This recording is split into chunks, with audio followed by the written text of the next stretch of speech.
in next 10 to 15 years, probably will be surpassing almost all the economies of the world, and we will be the global leader very soon, because we are the third largest startup ecosystem, the largest fintech ecosystem in the world.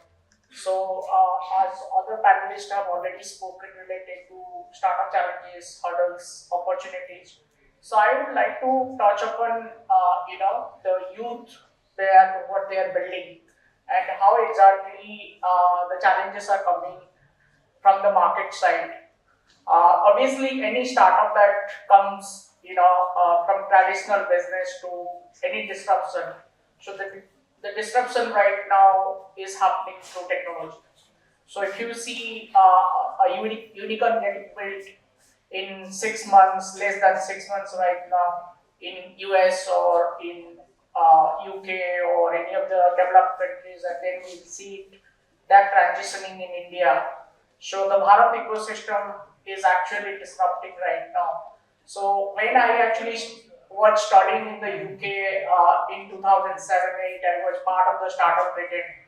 We were one of the co-founding team there, and we started an organization called NACU, which was looking into startup at an initial stage. At that time, I was just finishing my MBA at Brunel University, and we were like, people who have already solved 20, 30 years in corporate, and they want to do a career change, they want to start something. So why we cannot take the same problem statement and start it at college and university stage? So as we are in an academic institution right now, and we are at the startup hub, I think this problem statement needs to be addressed here.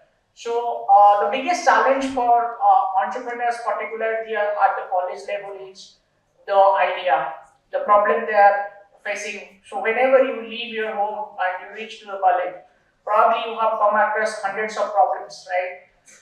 Finding a transportation, food, maybe good lecture, timings, your mobile network, storage, connectivity, last mile delivery. So there's a lot of problem statements you come across, but then how do you find that right idea which will actually create a $1 million company or probably a $1 billion company, and you can take an exit in next 10 or 15 years and be a billionaire as an entrepreneur.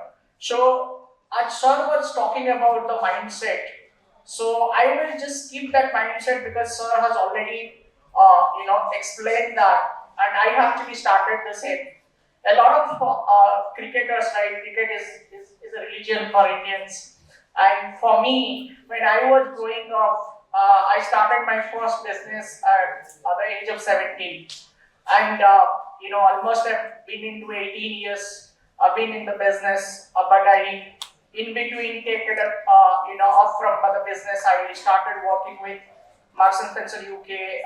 Went to Google, worked there in the Google UK office, Google US office. Then after decided that I want to build something in Web3 because all of them were working in Web2 at that moment. So, so from that mindset, how do you move to the market? Because for everyone, the mindset is never give up. You will face a lot of problems. You will sometimes have no money, but suddenly you will wake up at 4 o'clock in the morning and you will see that, yes, I can do it, and this is possible. So having that mindset, right, that is very, very important. That motivates you, that keeps you awake, what Sumit sir was telling about your passion. And for me, my, at that time, my college hero was Richard Branson. So like any cricketer, Sachin Tendulkar is the hero, but for me, Richard Branson was the hero. So when I met him in person and when I worked around 7 months almost with him during the Global Entrepreneurship Week, at a global platform in the UK when starting the startup rated, I understood how the man actually running thousands of companies, still having the time to chill, still having the time to write a book, still having the time to go to a seminar and talk about entrepreneurship, innovation, and doing so much investments every time. So how he manages this big companies, one man, same 24 hours, but we are spending so much time. So now from mindset that needs to move to the next level is your mentoring. So please find when you are in the college or even if you are already building a multi-million dollar business, find right mentors because this is one of the biggest challenge. A lot of people actually reach out to mentors. They see maybe everybody talks like my father is my hero, my brother is my hero, my mother is my hero. Yes, they are your immediate heroes, right? But you need to find the person who has been there and done that. Because until and unless you find that person, you find that replication, it is not possible for you because you have not thought that in your vision, you have not seen that picture in yourself. So you have not visualized that. That is one of the biggest hurdle right now in India. A lot of companies which are getting built or mushroomed in India are also disrupting. At the same time, it is getting copied from the Western market as well. And that is why we're saying 90% of the businesses which starts in India fails in their first year. Almost 99% of the businesses fail when they actually reach in the third financial year. So there are only 1% of the businesses that are getting started in India or anywhere in the world actually becoming successful.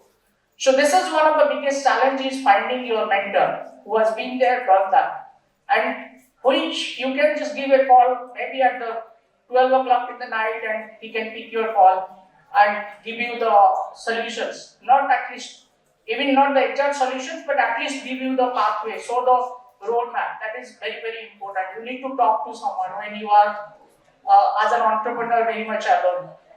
The next is from market, motivation, mindset, mentor, is your capital. That we talk about money, right? So a lot of people call your health is the wealth. For business, the money is actually your wealth or your health. If you don't have money in the bank, you are almost stuck everywhere. So figure out that thing first. So when I started my business 17, I was already in the college, but at the same time I was doing 3 other part-time jobs. When I was in university, I was working from morning 5 o'clock to 10 o'clock, go to the university, finish my university at 3 o'clock, went back to my Marks and Spencer store, working there from 6 o'clock to 11 o'clock in the night, then go back to my university suite where I get prepared or we do the group studies. 2-3 hours group studies, done. Then we sleep for 3-4 hours, then start the very next day. So do that sacrifice for 6 months or at least a year, because that is one of the biggest challenge. Take the money. Go to your friends and family first. Don't go to investors, because no investor will trust and put their money in your idea until and unless it is proven. So that is why we call it the market fit, right? The product market fit. So you have an idea, now you have a product, you have market fit, now you can grow. So start something from startup to scale up. And that is where you need more an ecosystem. And that is where incubation centers, accelerators, all the alternative investment funds, VCs, angels, all these people can come in. The government can also support you. But these are the challenges which are real challenges, need to be, solutions needs to be created by the youth of India. So that is when I started the defense, accelerator in India. The India's first defense accelerator, along with almost 2 colonels, 150 veterans and stuff. And there was no accelerator in India which was working in defense. And that is where I decided I'll quit my job. After 18 years, the karma brings me back to India so that I can serve my motherland. Because once I was cleared my CDS, I was in academic, but because of the severe accident, I left it. So that is where I learned, that the thing is you have a life cycle. In MBA we talk about life cycle, and at the same time you have also life cycle in business. So the business always grows when there is a demand and supply. But once you reach to that maturity level, you need to make changes. You need to bring innovation. You need to disrupt that and go to the next level, or maybe quit the business, take an exit from there and move on to the next one. So that thing needs to be fit into our ecosystem. A lot of our parents tell, finish your university, get a job, get married, work for 30 years, 40 years, which I'm the first generation entrepreneur. My other four brothers are serving, and I've seen them working for 30, 40 hours, 30, 40 years. So then after get a retirement, that is what the traditional life is. But if you want to disrupt that as a young entrepreneur, you have a very limited. So you have a very limitation of time, and we are living in a digital era. So think something which is going to disrupt it, and that is where the technology can play a major role. So we have come from Web 1 to Web 2 to right now in Web 3. A lot of people, you probably investing in crypto or in digital wallets, creating digital tokens, and this is what going to be for next at least 10, 15 years. So think about it, spend time, get a good degree from the college, but at the same time start something at this moment so that you can have your own decisions, you can have your own life, and you can actually contribute in nation building.